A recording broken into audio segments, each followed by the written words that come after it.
Salaamu Allaahi calaykum waraxmatullaahi wabarakaatuh. Soo dhawaada khiyaartan daawanaysa meel kastoo joogtaani. Halkani waa nabad gaalmidii anigan wahanay wariye cadaani. Maanta muuqaalkeena waxaan iskula daawan doonaa shan qodob oo maanta ay aad iyo aad ugu baahan tahay dalkeena Soomaaliga. Haddaba maxay tahay qodobadaasi?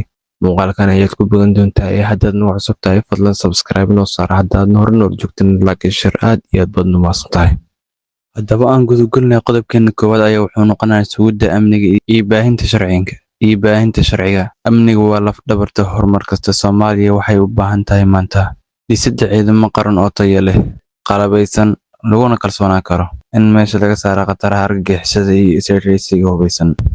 In la adkeeyo sarreynta sharciga si muwaadin kasta iyo maalgashado kasta uu u dareemo isku kalsooni. Maxay tahay qodobkeena xiga? Dib u heshiisiin dhab ah iyo midnimo qaran. Si loo dhiso dawlad adag waxaa lagama maarmaan ah in la bogsiiyo nabarradii hore. Haddaba sidee loo bogsiin karaa? 1. Xal waara loo helo khilaafka u dhexeeya dawladda dhexe iyo dowlad goboleedyada. 2. In la abuuro kalsooni dhab ah oo dhex marta beelaha walaalaha ee wadadega, taasi oo ah caqabadda ugu weyn ee maanta haysata. 3. In la helo hogaamiye lagu kalsoonaan karo. Haddaba saddexdaas qodob waa saddex qodob oo aad muhiim u ah.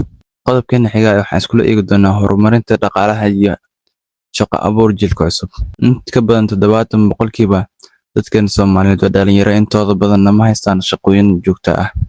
Sidaas darteed dalku wuxuu u baahan yahay 1. Maalgashiga kheyraadka dabiiciga ah ee dalkeenu leeyahay sida beeraha, kalluumeysiga iyo xoolaha.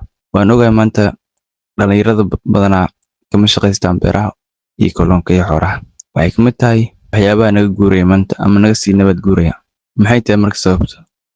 Waxaa ka laftay in dhalinyaradii ay aqoon fiican ka haysan ayba ka faanayaanba marka qaar. Marka looma baahno adoo maanta baddaas weyni badan haysta, xoolahaasi haysta, beerahaasi haysta, ma ahan inaad sheegto shaqo la'aan.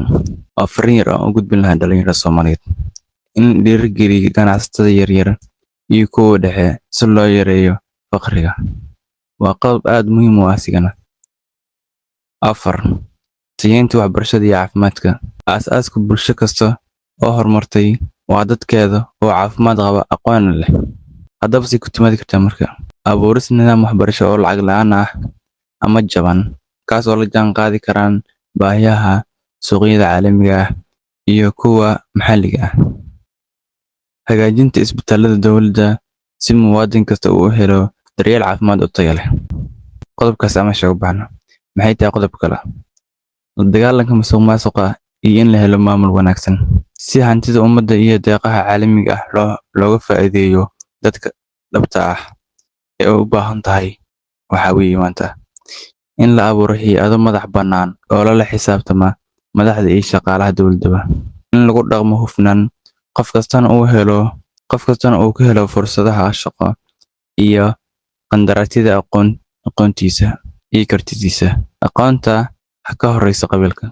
Iyadana waa fariin kale oo aan daray dhalinyaro. Inta waa u hagaagayeen Soomaaliya joogna xitaa dad wax aqoon waxaan walaal in adeerkaal waxbaan ku haya shaqan ku haya. May taas looma baahno. Waa mid kaliya dhalinyarada 70% waa mid shaqo la'aan maanta. Guntii gabagabadii Soomaaliya waxay leedahay kheyraad aad u tiro badan iyo dad maskax furan, balse wax kasta waxay ku xiran yihiin hoggaan daacad ah iyo shacab u taagan inay dalkooda gacantooda ku dhistaan.